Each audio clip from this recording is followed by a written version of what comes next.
बिस्मिल्लाहिर्रहमानिर्रहीम अस्सलाम वालेकुम। एक बार फिर आपके सामने लेकर आई हूँ बीफ तवा चटखारा बोटी, जिसकी रेसिपी को आपने बहुत पसंद किया था। आज थोड़े से नए अंदाज में ये रेसिपी मेरे हस्बैंड को बहुत पसंद है। उन्हें जितनी बार भी बना कर दूँ यकीन माने वो खाने से इनकार नहीं करते, क्योंकि मैं बनाती हूँ एक नए और बहुत ही डिफरेंट तरीके से, जिसे खाने के बाद खाने वाला तो इसका दीवाना बन जाता है। और ये इतनी जल्दी बनता है कि बनाने में कोई परेशानी भी नहीं होती। समरोज़ किचन में मैं हूँ समरीन फ़िरोज़, अपनी नई मज़ेदार सीक्रेट रेसिपी के साथ। यहाँ पे हमने ली है बीफ की बोटियाँ। ये बड़े साइज़ की बोटियाँ हैं, तो पहले हमने इस तरीके से इसकी कटिंग कर लेनी है लंबाई शेप में। जब सारी बोटियों की जो है लंबाई शेप में इस तरह से कटिंग हो जाएगी, तो हमने छोटी छोटी इसकी बोटियाँ बनानी है।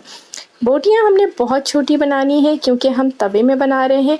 बड़ी बोटियाँ हम हरगिज़ नहीं बनाएंगे। तो बोटियों का साइज़ आप देख लें कि मैं किस तरह से कट कर रही हूँ, यही साइज़ होना चाहिए।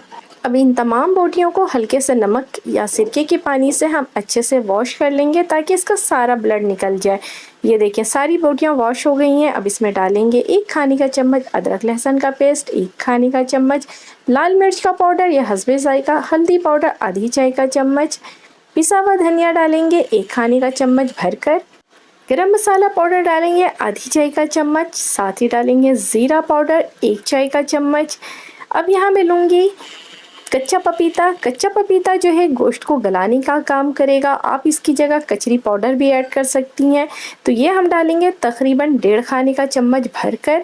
अब मैं इसके अंदर डालूंगी लेमन का जूस। जी हाँ, लेमन का जूस हम इसके अंदर डालेंगे तकरीबन 2 खाने का चम्मच। नमक लूँगी मैं हस्बे जायका। अब ख़ास स्पेशल टिक्का मसाला हम डालेंगे 1 खाने का चम्मच भरकर। तकरीबन 2 खाने के चम्मच कुकिंग ऑयल डालेंगे। अब इसकी करेंगे हम मैरिनेशन। टिक्के का मसाला आपने लाजमी डालना है, जिससे इसका फ्लेवर काफ़ी चेंज हो जाएगा। किसी भी अच्छी कंपनी का ले लें आप। अब इसकी मैरिनेशन करेंगे। बहुत अच्छी सी मैरिनेशन करने के बाद इसे तकरीबन 5 से 6 घंटे के लिए या मैक्सिमम 2 घंटे के लिए तो हमने लाजमी रखना है।